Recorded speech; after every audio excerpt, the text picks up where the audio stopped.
പ്രതികാര ചുങ്കത്തിൽ വിട്ടുവീഴ്ചയില്ലാതെ Donald Trump മുന്നോട്ട് പോകുന്നതിനിടെ BRICS രാജ്യങ്ങളുടെ നിർണായക വിർച്വൽ ഉച്ചകോടി ഇന്ന് ഇന്ത്യയെ പ്രതിനിധീകരിച്ച് വിദേശകാര്യമന്ത്രി എസ് ജയശങ്കർ പങ്കെടുക്കും.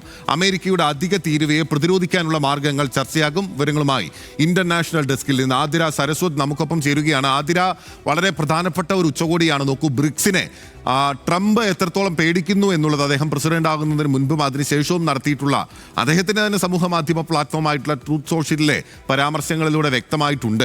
അപ്പോൾ ട്രംപ് ഉൾപ്പെടെ ഇത് ആകാംക്ഷയോടെ നോക്കിക്കാണും എന്തെല്ലാം തീരുമാനങ്ങൾ ഈ വെർച്വൽ ഉച്ചകോടിയിൽ ഉണ്ടാകും എന്നുള്ളത്.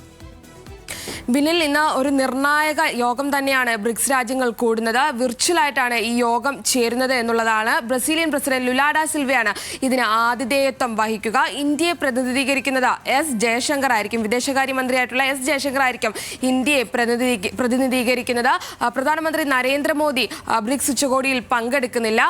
ഇന്ത്യൻ വിദേശ നയത്തിന്റെ ഭാഗമായിട്ടാണ് ഇതിൽ പങ്കെടുക്കാത്തത് എന്നാണ് പുറത്തുവരുന്ന റിപ്പോർട്ടുകൾ. അദ്ദേഹം നേരത്തെ ചൈനയിൽ നടന്ന SCO ഉച്ചകോടിയിൽ പങ്കെടുത്തതുമാണ്.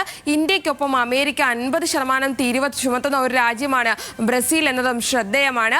എന്തായാലും ലോകം ഉറ്റുനോക്കുന്ന ഒരു ചർച്ച തന്നെയായിരിക്കും. പ്രത്യേകിച്ച് ബിനിൽ നേരത്തെ സൂചിപ്പിച്ചതുപോലെ തന്നെ ബ്രിക്സ് രാജ്യങ്ങളുടെ ഉച്ചകോടിയെ ട്രംപും ഏറെ പ്രാധാന്യത്തോടെ തന്നെ വീക്ഷിക്കും എന്നുള്ളതാണ്.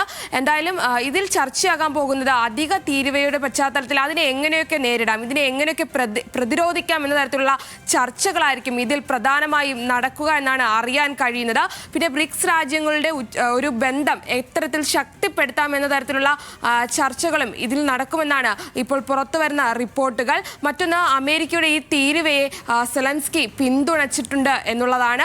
റഷ്യയ്ക്കും ഇന്ത്യക്കും മേൽ ഇനിയും റഷ്യയിൽ നിന്ന് എണ്ണ വാങ്ങുന്ന മറ്റു രാജ്യങ്ങൾക്കുമേലും ഇനിയും തീരുവ ചുമത്തുമെന്ന അമേരിക്കയുടെ ഒരു ഭീഷണി നിലനിൽക്കുന്നുണ്ട്.